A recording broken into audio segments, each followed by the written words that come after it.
What's going on, everybody? American Football Network here with another video today.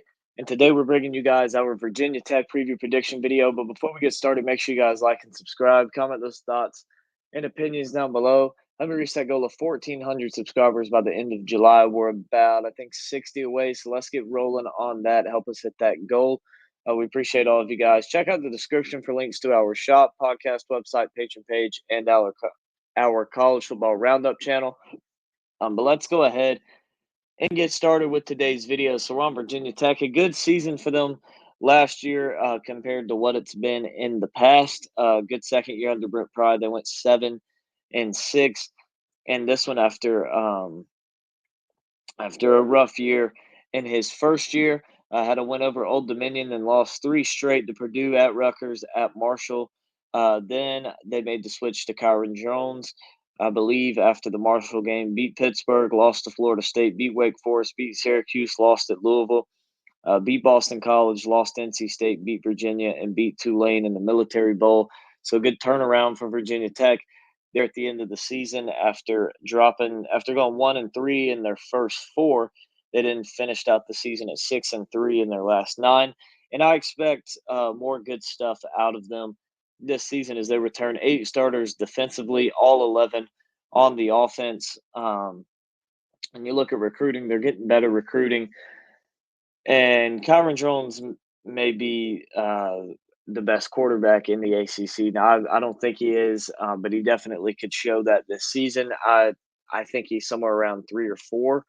But again, like I said, I do think that he could end up being the best quarterback in the ACC after this season. As a matter of fact, Virginia Tech is my dark horse for a playoff. They could potentially win the ACC. When you look at the teams that are in front of them in the ACC, I'm just going to go by what Athlon has the ACC standings at, and just go through there and give my thoughts. So number 1 is Florida State. All right, you look at Florida State. Who knows what they're going to be? They lose a lot. They bring in so much. They're probably going to have a pretty good season. But could Virginia Tech finish ahead of them? Yes. You look at Clemson, who they have at number 2. Clemson coming off a pretty down year last year for what we're used to out of them. They have a lot of uncertainty, particularly at quarterback and wide receiver. Could Virginia Tech reasonably finish over them? Yes. You look at Miami. Miami has not been a very good team these last few years. Have they improved talent-wise all over the field? Yes, but we know who Mario Cristobal is. He's a much better recruiter than he is an actual coach in game. So could Virginia Tech reasonably finish above them? Yes, they could. You look at Louisville at number 4. They lose a ton of production offensively. They lose a lot. Could Virginia Tech finish ahead of them? Yeah, they could. You look at NC State. They also lose a lot, but they bring in a good amount as well.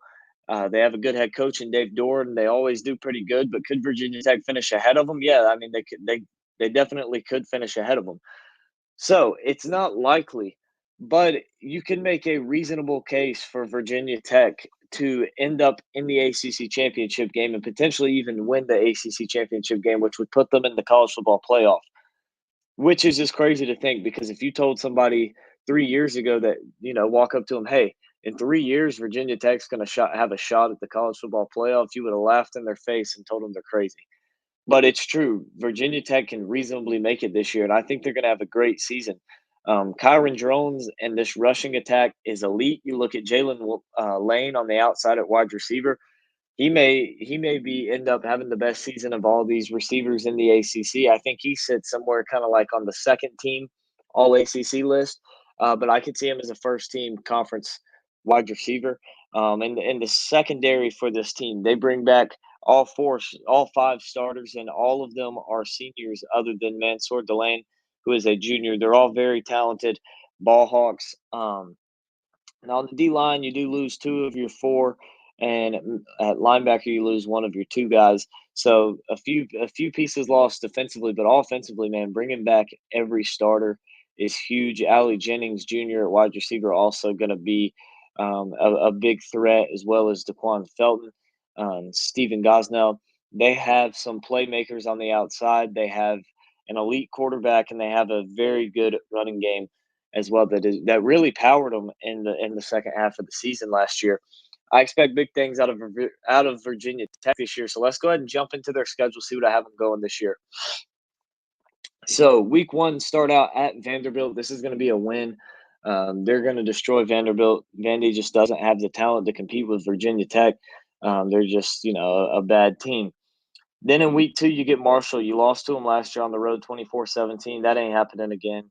Yeah, that's not happening again. Grant Wells is not your quarterback this year. Kyron Drones is, and Virginia Tech will win this football game. Then you go on the road to Old Dominion. This is going to be another win.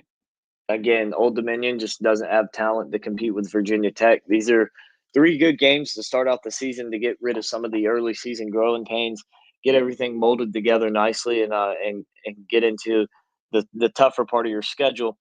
Week four, you get Rutgers. Again, this is a win. This is a game that could be somewhat close. Rutgers did beat you last year, 35-16.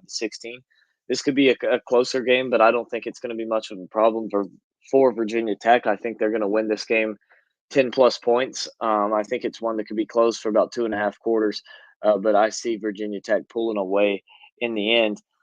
Then you go on the road to Miami. This is going to be a loss. Miami is a very solid team. They bring in Cam Ward at quarterback along with a bunch of other transfers. They have a ton of talent on that field, on that team, and I feel like for me this is the first game all season where you can say, okay, Virginia Tech doesn't have the better quarterback. I would take Kyron Drones over any of the other four they've played, but I do have to go with Cam Ward in this game. And to me, that's going to be the difference is just the quarterback play. Um, both of these teams have a lot of talent all over the field, but I feel like Cam Ward is going to be able to make plays to win the game for his team that Kyron Drones isn't going to make in this game. I think that this is where Virginia Tech will get their first loss. Then you go on the road to Stanford. This will be a tough one, especially if you lose that Miami game. You're coming off a loss, traveling cross country, going to be a shorter week. But I'm just not a fan of Stanford. I think that Virginia Tech handles business in this game. I just don't think that Stanford has a whole lot, especially particularly playmakers on the outside. Now um, they do have Alec Manor, but I feel like especially when you're Virginia Tech, you have a veteran secondary with playmakers in the backfield for you. I feel like they're going to be able to contain him. They're not going to stop him because nobody is this year, but they're going to contain him, especially considering he's Stanford's only real threat. I don't see a problem in this game for Virginia Tech. Then you get a bye week, then Boston College at home. This will be a win. A good thing that you get the long week, the off week right after the long trip out to Stanford. Be a short week preparing for that game, then a shorter week for the next week if you had one with the flight. I would assume um, probably don't get back till late Sunday night, but this is a game that I think Virginia Tech handles business, especially with this bye week right before. Let the bodies rest and recover, get back adjusted to the East Coast time zone. And they're going to go out, they're going to destroy Boston College like they did last year, 48-22. But this will be a game of two fun quarterbacks to watch. Kyron Drones makes a lot of stuff happen, a lot of running around. Thomas Castellanos does just as much, if probably double the amount of running around as Kyron Drones does and just making plays and magic happen. He's going to bust a few in this game, but Virginia Tech's going to come out on top in the end. Then you get Georgia Tech at home. This is another win. This is one I could see Virginia Tech potentially losing. Georgia Tech is going to be a solid team this year. They have a good quarterback, Haynes King. I feel like both of these quarterbacks are pretty even. The difference for me in this game is that defense of Virginia Tech. I think that the Georgia Tech's defense is going to have a bit of a harder time stopping just all the ways that Virginia Tech's offense can punch you. And I feel like Virginia Tech is going to be able to slow down the Yellow Jackets offense a little bit better and pull out about a 10, 13 plus point win. Something not too crazy, not too big of a margin, but a solid win. Then you go on the road to Syracuse. Again, this is another game I could see you losing. You beat them last year 38-10, but this is a new Syracuse team this year, a better Syracuse team this year. But I don't think you will lose this one. I have this as a win for the Hokies. I just think that you're the better team. You're better coached. You have a better quarterback, just better playmakers on the outside. To me, is the difference in this one. Now, you are going to have um, you are going to have to worry about Orondo Gadsden. which is going to be a tough cover for anybody on this team.